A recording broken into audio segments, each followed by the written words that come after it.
You've come to beg on the door. Forgive me, Delilah, I just couldn't take anymore. So the World Cup is done and dusted. As we all know, France were the victors, but the main thing this means is that we can now turn all our focus and all our attention to Stoke City and the forthcoming campaign and our ultimate push for promotion. So this is just a very, very brief, quick roundup of all the news stories featuring Stoke over the past couple of weeks. Another rumour which has emerged is that Real Madrid are backing for Courtois, and if we're playing this transfer merry-go-round game that we often play, you can't help but think if that deal does go through, where's that going to leave Jack Butland?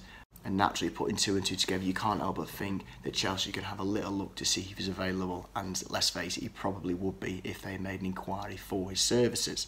So fingers crossed that Courtois doesn't go, because I'm starting to get the impression that Jack might actually stay with Stoke, and I don't want to get my hopes dashed at the last minute. So very, very quick rant here as well. The pricing and the allocation was revealed today for Leeds away, first game this season. And I'm so frustrated to say that they've given us, I think, 1,430 odd tickets, something like that, there or thereabouts, which I think is a shocking allocation. I'm convinced we would have sold double that for the first game this season.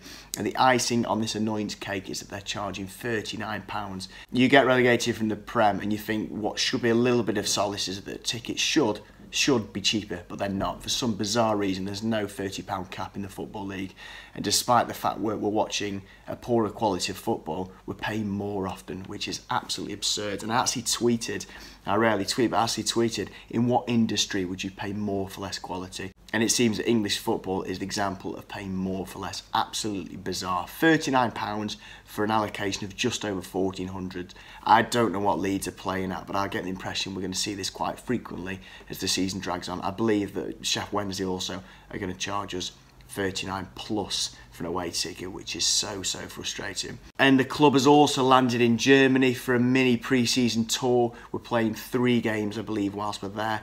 Apologies for my pronunciation, because this is definitely going to be wrong, but we're playing a team called Bochum, who are in Bundesliga 2. We're also playing a team called SV Meppen, who are in the 3rd tier of German football. And finally, we're playing Hamburg, who got relegated from the Bundesliga last year. So they should prove quite a stern test. For any Stokers out there, send us in pictures, videos, etc. of the squad and the atmosphere. And last but not least, I believe Elliot tweeted it out the other day. It's actually my stag do this weekend, and Elliot's decided it'd be a perfect opportunity to do a podcast of the Bear Pit's first podcast of the 2018-2019 season. So if you want to see me and Elle looking a little bit of a state doing a podcast speaking about Stoke, keep an eye out for the Bear Pit's Twitter and Facebook pages over the weekend and see what nonsense we come out with. Thank you for watching. We're 2.5 weeks away now. Very, very excited. It's nearly here. The promotion push is nearly here. I'm getting more and more excited as the days go on, and more confident, more importantly, that we are going to do this. Rowett seems to have created a really good atmosphere and spirit amongst the players, and that can only be a good sign. We've definitely got the quality, we just needed the attitude. I can't help but think that he's instilling the right attitude in amongst the squad. Roll on the next season.